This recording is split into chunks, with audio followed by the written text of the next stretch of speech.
A very good morning to all of you. We are again back with another topic on human resource management as per the syllabus of BTech Electronics and Communication 5th semester syllabus. The paper code is OEEC 506C.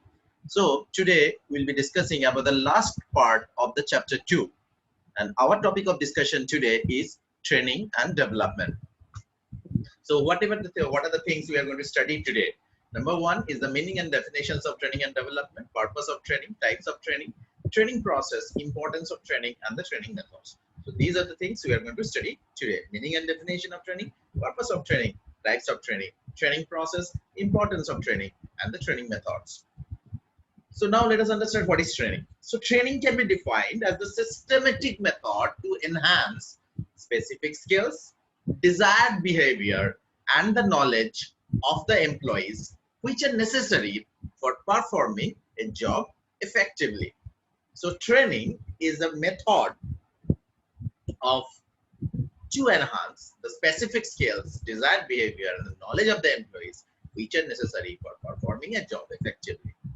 Training is the organized procedure by which people learn knowledge and or skill for a definite purpose. So the basic objective is to impart knowledge and or skill for a definite purpose. So that's the basic objective or the basic fundamental concept of training. Now let us understand purpose of training. Why companies are spending lakhs and crores of rupees on training of the employees? What is the reason? Number one, to increase employee efficiency. If you are providing appropriate training to the employees, which is of utmost importance, that is going to improve the efficiency of the employees. Okay, like say for example, if your employees require presentation skills, like say for example, they need to present to their customers. So their business volume or the overall business depend on their presentation. And if you are conducting an excellent presentation skill training program for the employees at a regular interval, so that is going to increase the efficiency of your employees. If your employees are basically involved in data analytics, analysis of the data, so if you are conducting thorough, excellent training program on data analysis tools, updated data analysis tools, that is going to help your company to improve their efficiency by improving the efficiency of the employee. That's the idea. Next one is that to upgrade the employee skills. Similar to the earlier point, I mean, we need to upgrade the employees, otherwise the employees will become obsolete and the company will become obsolete. So that is the reason that one of the major objective of the training is to upgrade the skills of the employees. You know, recent example is that Capgemini have declared they are going to train 50,000 Indian employees on the modern technologies. That's the thing. You need to upgrade the employees. Otherwise, how the employees will be working, right? So that's the idea. Next one is the to avoid or delay managerial obsolescence. Like the managers, those who are working, I mean, they will become obsolete as a manager if they are not equipped with the modern skill sets. So you need to train your manager with the modern skill sets so that they, they should not become an obsolete as a manager in the industry or in the organization. Next one, to prepare the employee to take the higher responsibilities. If you are thinking that your employees will be promoted or will be given better responsibilities, more responsibilities, so you need to provide training for that. Otherwise, there is a saying, educate to delegate. If you want to delegate some job, you need to first educate and train them. You need to check that whether they can do the job. Otherwise, if you are directly giving them the responsibilities to do the job without giving proper training, that will be a disaster, right? So that is the concept of to prepare the employees to take the higher responsibilities. Next one is that to reduce the employee turnover. Actually, the training acts as a motivator. If you are providing appropriate training program to your employees, then the employees will be feeling motivated that yes, my company is thinking about my development, so I should stay back with this company.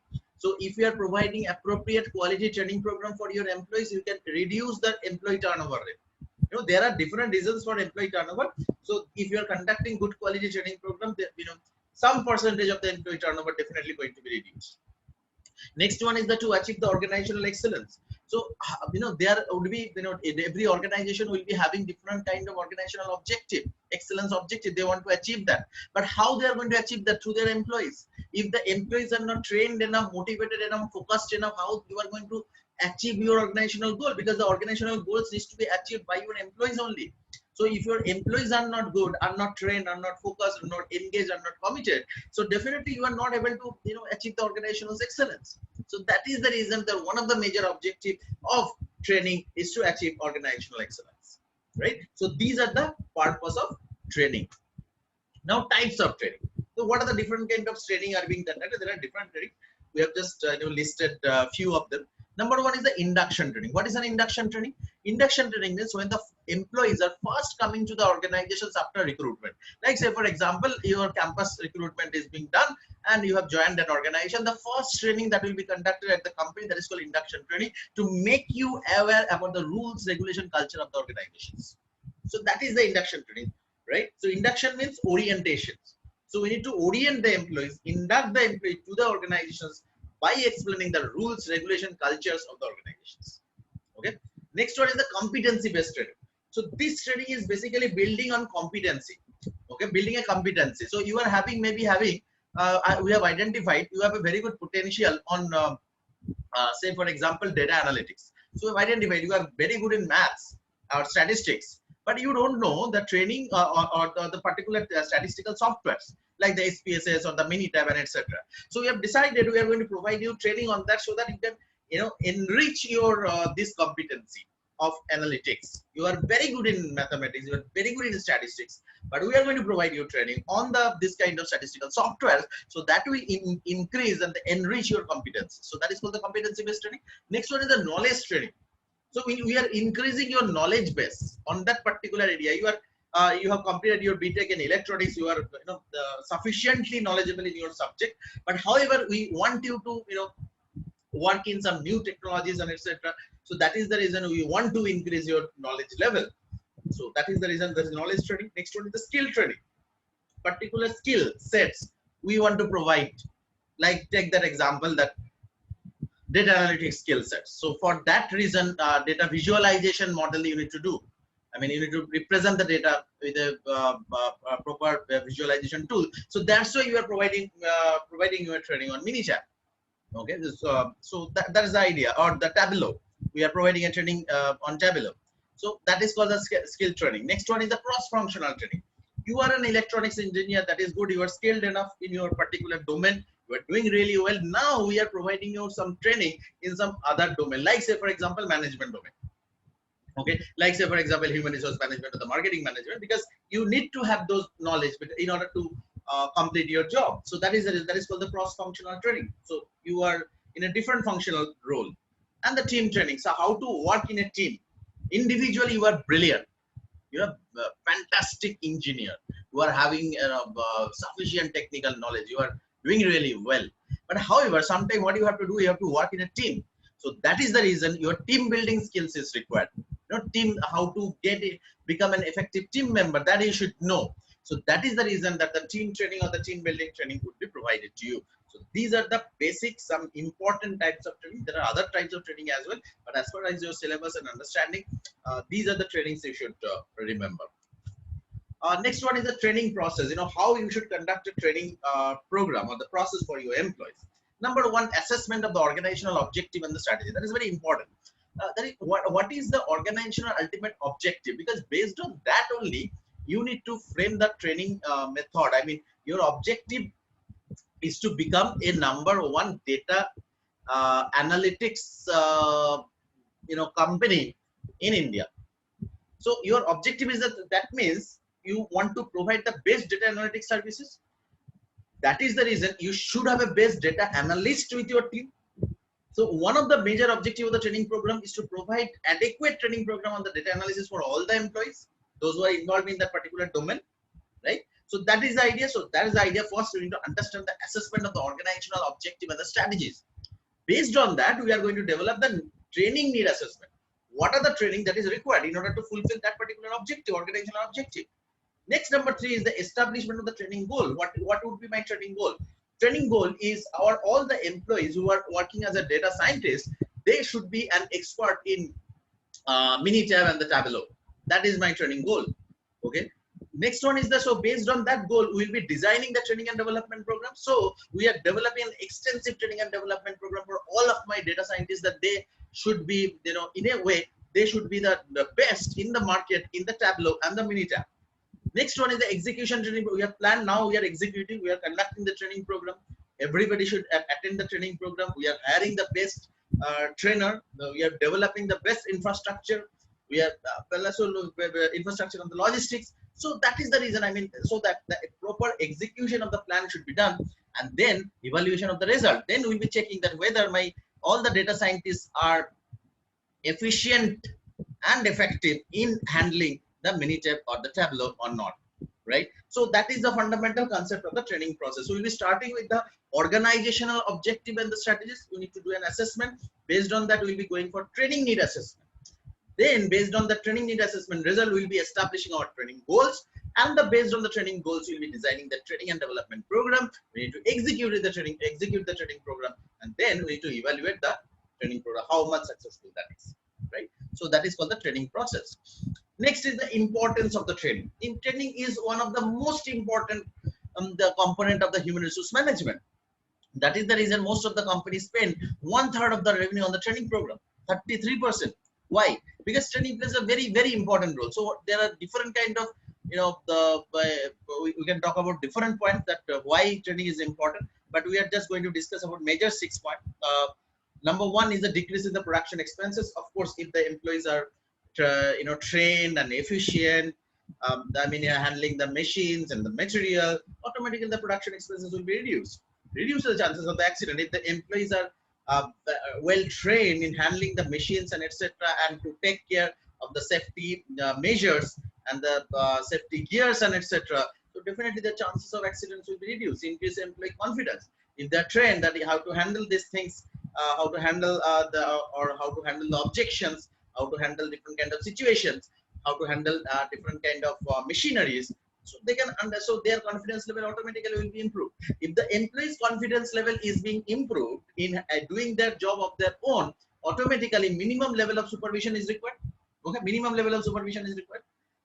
And as I've told that training itself acts as a motivator. So if you are conducting training for the employees at regular interval on important parameters, so definitely the employees will be thinking, employees will be feeling motivated, because they will be thinking the company is actually taking care of themselves, right? So that is the reason it will improve the employee model. So the major important functions of the training, or the why the training is very important. So we can discuss about this point. Number one, the decrease in the production expenses. Number two is the reduces chances of accident. Number three, increase employee confidence. Number four, minimum need of supervision. And number five is the improved employee moral and the motivation.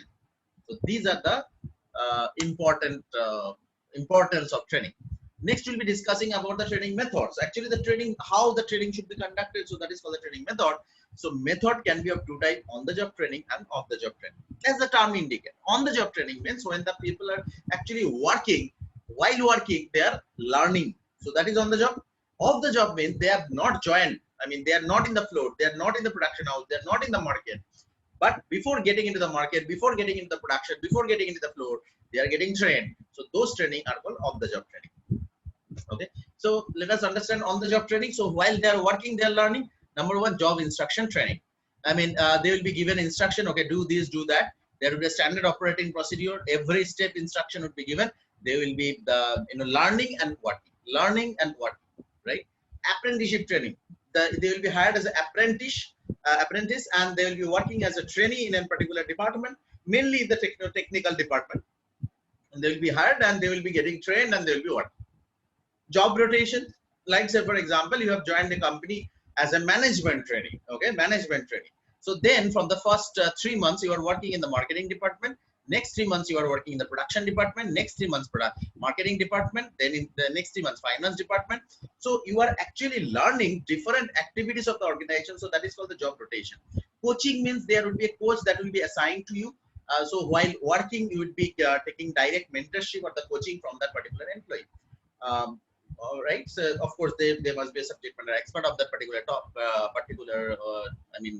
or the assignment.